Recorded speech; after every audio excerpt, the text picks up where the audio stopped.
Good morning. This is Father Stephen Kelly from St. John's Church in Detroit. We're continuing our series of daily morning meditations, where we generally look at one or another lessons that are assigned for morning or evening prayer, what is known as the daily office lectionary. And hooray! Today is Sunday. We gather together as the body of Christ to worship, to hear his word expounded, to gather in the fellowship of one another, and to be encouraged in the faith with each other, and, of course, most importantly, to be able to receive Jesus in the Blessed Sacrament, right? Which we can only do when we're present here in church. So I do hope that you will take advantage of all of those things.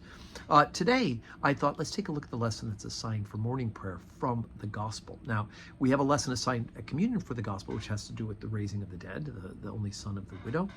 But the reading for morning prayer is probably one of the more famous of the resurrection stories, not Jesus's, but Jesus affecting the resurrection in someone else. John 11, beginning at verse 21. And then said Martha unto Jesus, Lord, if thou hadst been here, my brother had not died. But I know that even now, whatsoever thou ask of God, God will give it thee. Jesus saith unto her, Thy brother shall rise again. Martha saith to him, I know that he shall rise again in the resurrection at the last day. Jesus saith unto her, I am the resurrection and the life. He that believeth in me, though he were dead, yet shall he live. And whosoever shall liveth and believeth in me shall never die. Believest thou this? She said unto him, Yea, Lord, I believe that thou art the Christ, the Son of God, which should come into the world. And when she had so said, she went her away, and called Mary her sister secretly, saying, The Master is come and calleth for thee. As soon as she heard that, she arose quickly and came unto him. Now Jesus was not yet come into the town, but was in that place where Martha met him. The Jews, therefore, when they were with her in the house and comforted her, when they saw Mary, that she rose up hastily and went out, followed her, saying, She goeth to the grave to weep there. Then when Mary was come where Jesus was, and saw him, she fell down at his feet, saying unto him, Lord, if thou hadst been here, my brother had not died. When Jesus therefore saw her weeping, and the Jews also weeping which came with her, he groaned in the spirit and was troubled, and said, Where have ye laid him? And they said unto him, Lord, come and see. Jesus wept. Then said the Jews, Behold how he loved him. And some of them said, Could not this man which opened the eyes of the blind have caused that even this man should not have died? Jesus therefore, again groaning in himself, cometh to the grave. It was a cave, had a stone laid upon it. And Jesus said, Take ye away the stone. Martha, the sister of him that was dead, saith unto him, Lord, by this time he stinketh, for he hath been dead 4 days. And Jesus said unto her, Said I not unto thee that if thou believest, thou shouldest see the glory of God? And they took away the stone from the place where the dead man was laid. And Jesus lifted up his eyes and said, Father, I thank thee that thou hast heard me. And I knew that thou heardest me always, but because of the people which stand by, I said it, that they may believe that thou hast sent me. And when he had thus spoken, he cried with a loud voice, Lazarus, come forth.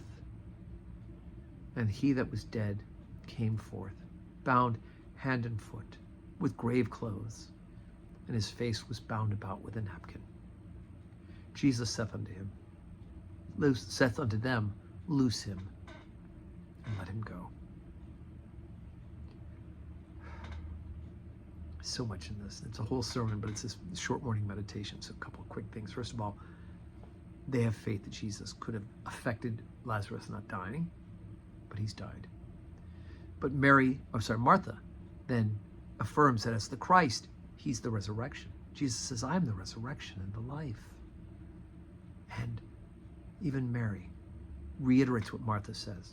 If you'd been here, my brother would not have died.